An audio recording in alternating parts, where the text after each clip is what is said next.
변호사?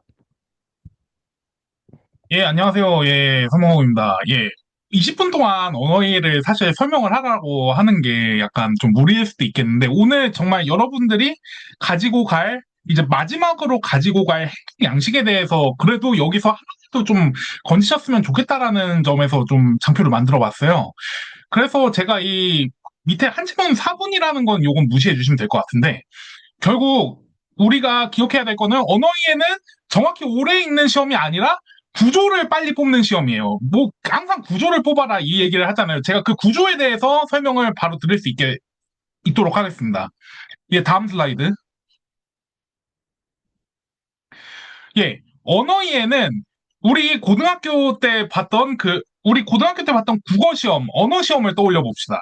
그 시험에서는 우리가 무엇이 쓰여 있는지를 묻는 문제들이 항상 나왔고, 저희 언어 이해 시험에서 두 번째 문제 있지 않습니까? 추론 문제. 그런 것들이 막 3점짜리 붙어서 좀 어려운 문제들로 나왔었죠. 근데 우리는 대졸자죠. 대졸자고 저처럼 이제 사회인 출신들도 계시고 그렇기 때문에 이제 언어 이해는 그 고등학생 애기들한테 묻는 거랑은 완전히 다른 것을 묻고 있어요. 결국 언어 이해는 내가 이 지문에 이 팔절지에 반바닥이 넘는 지문에 있는 내용을 완벽하게 머릿속에 넣고 문제를 풀라는 게 아니라 정말 엉성하게 하지만 빠르게 이 글을 주어진 시간 안에 내가 자체적으로 요약하고 질문에 답할 수 있느냐를 묻는 거예요. 그래서 제가 대표적인 오해를 이제 세 가지로 나눠봤는데, 첫째로 읽는 목적입니다. 목적 같은 경우에는 이제 고등학생들한테 묻는 게 아니라 대졸자용 시험이에요. 대졸자라면 우리가 이제 대졸을 해서 이 로스쿨에 들어가서 수학 자격을 얻을 수 있도록 하고자 하는데 가장 중요하게 보는 게 과연 빠른 시간 안에 여러분이 이 텍스트에 중요한 내용을 뽑을 수 있느냐거든요. 그렇기 때문에 이 전체 지문에서 제가 뒤에도 말씀드릴 거지만 텍스트에 필요한 내용은 40%밖에 없어요. 그래서 니치 찾기가 아니라 이 전체 지문 내에서 중요한 내용을 판별을 해서 내가 각 선지와 이을 수 있느냐를 묻는 시험이고요. 그리고 우리가 이 중요 내용을 판별하는 단위는 우리 뭐 23년도 뭐 미국 역사 지문 같은 좀 이상한 지문들도 있지만 기본적으로 우리가 판별해야 되는 그 생각을 하는 단위는 문단 하나에 생각 하나라고 보시면 됩니다. 문단 하나에 생각 하나, 이걸 기억하세요. 문단에 그 핵심 생각 외에 그 외에 부연해서 설명하는 문장이나 예시로 설명하는 문장은 그렇게 필요가 없어요. 만약에 이 보기 문제 같은 경우에는 그런 예시들을 묻는데 그거는 이제 문제로 간 다음에 1대1로 대응을 시키면 돼요. 그리고 우리가 뽑아야 되는 그 핵심이 무엇이냐 하면 제가 계속 데일리 선방공에서 중심 문장으로 계속 얘기를 했는데 개념어 하나와 정의 하나를 뽑으셔야 됩니다. 개념어라 하는 거는 이 전체 글에서 계속 반복되는 그 작년에 아제모울로 지문 푸신 분 아시겠지만 26리트의 그 도구 변수 문제 있잖아요. 거기서는 도구 변수의 정의를 알면은 1, 2, 3번 문제가 다 풀리거든요. 그렇기 때문에 그 X는 그 도구 변수 Z는 X와는 상관관계가 있고 X 외에 나머지와는 상관관계가 없다. 이거 하나로 그 세 문제가 빠른 시간 안에 다 풀려요. 근데 그걸 못 찾으면 이 세 문제가 뭘 의미하는지도 모르는 채 그냥 지나가거든요. 그렇기 때문에 이 세 가지를 꼭 기억을 해 주십시오. 다음 슬라이드. 그래서 그러면 이 기본적으로 어떤 생각을 가지고 있으셔야 하냐 하면은 이제 이 지문 전체의 60%의 데이터는 문제풀이에 쓰이지 않는다라고 생각을 하셔야 됩니다. 실제로 우리가 언어의 오답 노트 할 때나 이런 때를 보면은 실제로 문제를 푸는데 쓰는 정보는 한 40% 정도밖에 많이 쳐줘야 40%밖에 안 되는 것을 알 수 있을 거예요. 나머지는 여러분들이 이 텍스트를 읽는데 시간을 소모하게 하려고 배치된 그런 의도적인 그런 더미 데이터들이라고 보시면 됩니다. 그래서 우리가 어떻게 읽어야 되냐면은 이제 스키밍 이제 토익 하실 때 많이 얘기 나오잖아요. 파트 7 풀 때 막 스키밍을 하라. 근데 우리가 쭉 읽는 게 막 대각선 독해법 이런 걸 얘기하는 게 아니라 지문에서 어떠한 개념어와 정의가 나온 부분이 있을 거고 그 외의 부분에 대해서는 그냥 견준질만 하고 넘어가라는 그런 취지에서 말씀을 드리는 겁니다.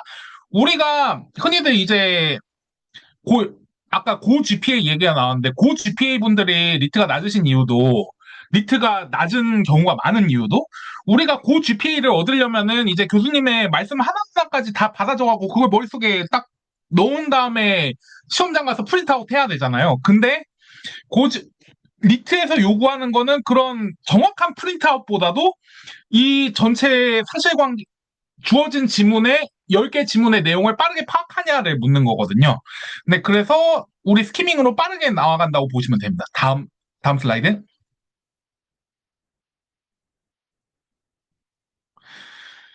그래서 제가 이렇게 프로세스를 5개로 정리를 해봤어요. 첫째로, 문단별로 읽으세요. 그리고 문장 하나하나를 붙잡는 게 아니라 그 중에 어떠한 개념은 뭐다라고 정의하는 그런 문장을 딱 뽑으세요. 그 다음에 각 문단별로 그러면 우리가 뽑아놓은 정의들이 있을 거잖아요. 그거를 이제 연결을 해서 마지막에는 이제 문제를 푸시면 되는 건데, 놀랍게도 이러한 구조가 이제 나중에 여러분이 로스쿨 입학하셔서 변호사 시험 보실 때 기록형 시험이라는 거에 연결이 되거든요. 그렇기 때문에 기록형을 잘 볼 인재를 이 언어 이해로 뽑기 때문에 이러한 언어 이해라는 시험이 나온다는 걸 기억을 해야 됩니다. 출제자는 절대로 문단을 의미 없이 나누지 않아요. 한 문단 안에는 하나의 생각이 들어있고 그 생각이라는 건 정의와 개념어라는 사실을 기억해 주시면 됩니다. 다음 슬라이드. 그리고 우리가 언어 이해 같은 경우에는 문제가 좀 정형적으로 나오잖아요. 정형적으로. 첫 번째 문제는 이제 내용 확인이 나오고, 두 번째 문제는 이제 추론 문제가 나오고, 세 번째 문제는 보기가 나오죠. 근데 내용 확인 문제 같은 경우에는 이제 우리가 오답을 해보면 알겠지만 저기 구석에 있는 뭐 변두리 그런 내용에서 내지 않아요. 내용 확인 문제 같은 경우는 물론 내용 확인 문제가 전체 30개 세트 중에 10개가 있고, 10개가 있고, 그 중에 한 문제 정도 같은 경우에 만점 방지로 구석에 있는 걸 내는데, 그런 건 어차피 그 붙잡고 있어봤자 운 좋게 발견하지 않으면 그냥 넘어가거든요. 그렇기 때문에 우리는 항상 문단별로 핵심 내용에 주력을 해야 됩니다. 개념어와 정의를 파악하는 데 주력을 하셔야 되고요. 그리고 추론 문제. 추론 문제는 이제 내용 확인 문제가 그 한 문장 한 문장만 물어봤다면, 추론 문제는 두 가지 이상의 문장을 결합을 해서 지문에 명시되어 있지 않은 정보를 알아낼 수 있느냐를 묻는 그런 문제거든요. 그렇기 때문에 우리가 추론 문제를 풀 때는 약간 조건문의 연쇄로 푸는 경우가 꽤 많아요. 그리고 뒤에서 말씀을 드리겠지만 이제 예. 그리고 세 번째 문제, 예, 말씀이 잠깐 꼬였는데, 세 번째 보기 문제 같은 경우에는, 죄송합니다. 그 슬라이드 계속 그렸어요. 세 번째 문제, 보기 문제 같은 경우에는, 우리가 항상 보기 문제 발문을 보면, 윗글과 보기라고 나오죠. 윗글과 보기를 모두 만족시켜야 되기 때문에, 우리는 여기서 하나의 트릭을 생각할 수 있습니다. 보기에 중심 내용이 담겨 있지 않거나, 보기와 틀렸으면 그 선지는 볼 필요도 없는 거예요. 이제 강론으로 들어가서 설명하겠습니다. 다음 슬라이드.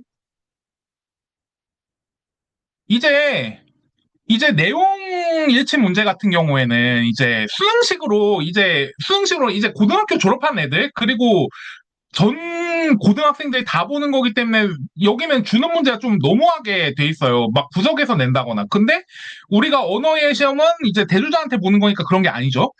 그래서 판단 기준을 오른쪽에 초록색만 보면은 본문의 핵심 내용이나 구조와 부합하는가. 그리고 두 번째로, 우리가 정의가 여러 개 나열돼 있잖아요. A 개념어에 A 정의가 있고 B 개념어에 B 정의가 있는데, A 개념어에 B 정의를 결합해 놓으면 오답이겠죠. 그런 식의 선지가 많이 나옵니다. 그리고 세 번째로, 물론 정답 결정력이 없는 선지에는 그 구석에 있는 것들이 많이 나올 수 있는데, 일단은 내가 중심되는 개념어와 정의를 통해서 꼽았던 그런 중심 내용과 일단 부합하는지부터 먼저 확인을 하고 그런 선지로 가야 돼요. 구석을 발견하다가 내가 시간을 버리면은 그거는 돌이킬 수 없는 피해로 이어집니다. 다음 슬라이드. 그리고 추론 문제를 푸는 법을 우리가 생각을 해보면, 추론 문제는 크게 두 가지로 나뉘거든요.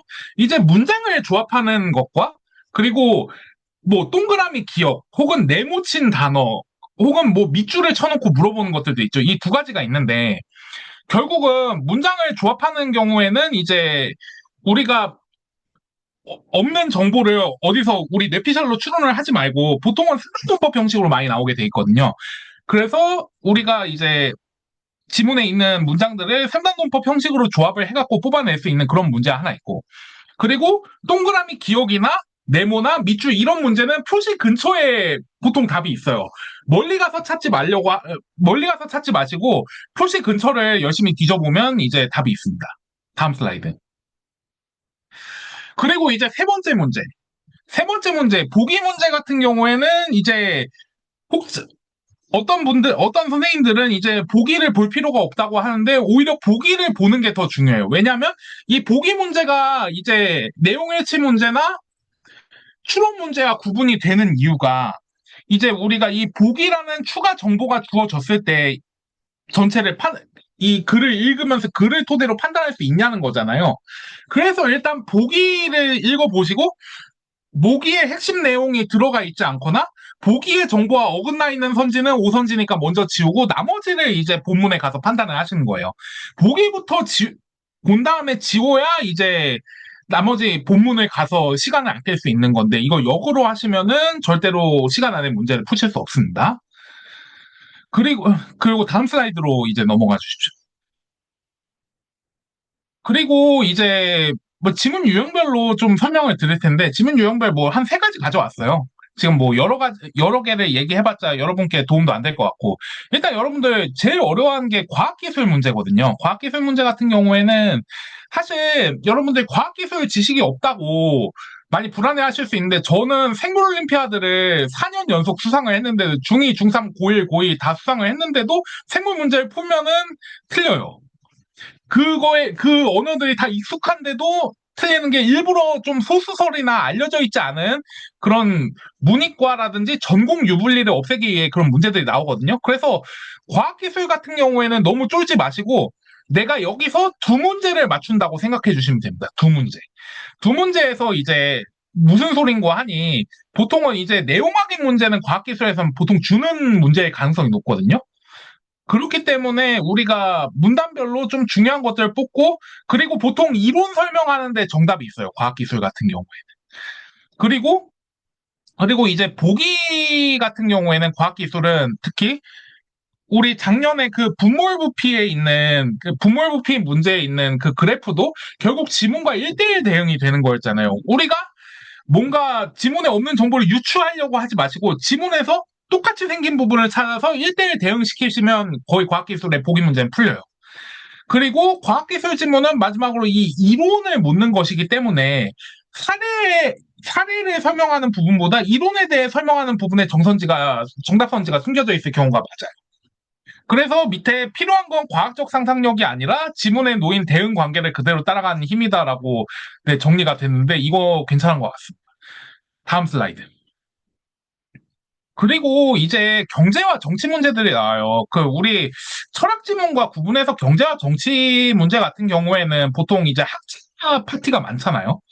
학자 파티 같은 경우에는 우리가 모든 학자들의 입장들을 다 머릿속에 기억을 해놓으면은 문제를 시간 안에 풀 수가 없거든요. 그렇기 때문에 학자별로 이 A 학자는 무슨 전제에서 무슨 결론이 나왔는지 이것만 빠르게 체크를 하시고 중간 논증 과정은 이제 선지에서 그 학자를 물어봤을 때 돌아가서 찾으세요. 그래야 이 방대한 정보에 시간을 아낄 수 있습니다. 이 학자별로 각자의 백과쟁명하는 그런 이론들이 있고 그 논증의 과정들이 있잖아요. 그걸 하면은 이제 시간이 녹아버려요. 이 언어에는 시간과의 싸움이기 때문에 우리는 학자 지문에 있어서는 철저하게 대응으로 푸셔야 됩니다. 다음 슬라이드. 그리고 고전은 이제 그 조선시대 얘기 나오고 막 대명률 나오고 그러잖아요. 근데 그걸 내는 이유가 약간 추리논증스럽게 나오거든요.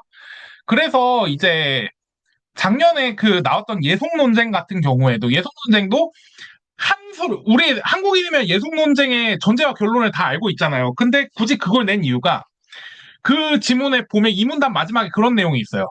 한 솔에서 출발해서 결론에서만 두 설로 갈라져. 그래서 한솔에서 출발한다는 건 일단 상, 효종이 장자, 효종이 차장자라는 데는 다툼이 없고, 대신에 그 두 설로 옷을 3년 입냐, 1년 입느냐만 갈라져서 거기서 6개월 입는 설이 없다. 그리고 효종이 장자이자 그 적자인 건 다투지 않는다라는 설이 나왔잖아요.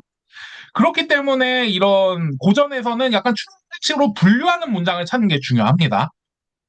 다음 슬라이드. 네, 그래서 이제 열심히 거의 한 20분 동안 랩을 하고 마지막으로 정리를 했는데 여러분들께 정말 당부드리고 싶은 게 있어요. 언어이해는 스피드 퀴즈랑 같거든요. 일단 첫째로 말씀드리면은 우리가 70분 시험 보잖아요. 근데 마킹 5분을 제하고 65분을 10개로 나누면 6분 30초잖아요. 그래서 한 6분 30초에서 맥시멈 7분 30초가 넘어가면은 이제 딱 끊고 다음 지문으로 넘어가야 돼요. 무슨 말씀이냐면 내가 이 한 지문에 허용된 시간을 넘는 순간 다른 지문 하나의 일부는 내가 읽지도 않고 답을 찍겠다는 의사표시를 하는 거나 다름이 없거든요. 이거는 정말 심각하게 받아들이시고 시간이 넘어가면 바로 그냥 칼같이 다음 지문으로 가셔야 됩니다. 그리고 여태까지 그 마지막 슬라이드 안 했고 이 슬라이드로 끝날 텐데 그리고 여태까지 5개를 틀리면은 언어이엔 백분위가 거의 1%였거든요. 그 말인즉슨 우리가 20개를 맞아도 이 시험에서 상위권을 한다는 거예요. 그렇기 때문에 우리가 이 전체 문제를 오답 없이 잘 풀어야 하는 것도 물론 중요하지만 우리가 지난 우리가 주어진 시간 안에 최대한 많은 지문을 본다라는 식으로 접근하는 게 더 기대값이 높습니다. 그리고 세 번째로 아까 과학기술 얘기할 때도 계속 강조드렸지만 내용 일치 같은 주는 문제들 다 잘 죽기만 해도 그 20개라는 목표에 많이 가까워져요. 주는 문제도 안 받고 지문을 포기하지 마세요. 제가 20분 동안 랩을 해갖고 이렇게 시간을 잘 준수를 했는데 오늘 도움이 되셨으면 좋겠습니다. 이상 선방공이었습니다. 감사합니다. 김만고 변호사님, 감사합니다. 그러면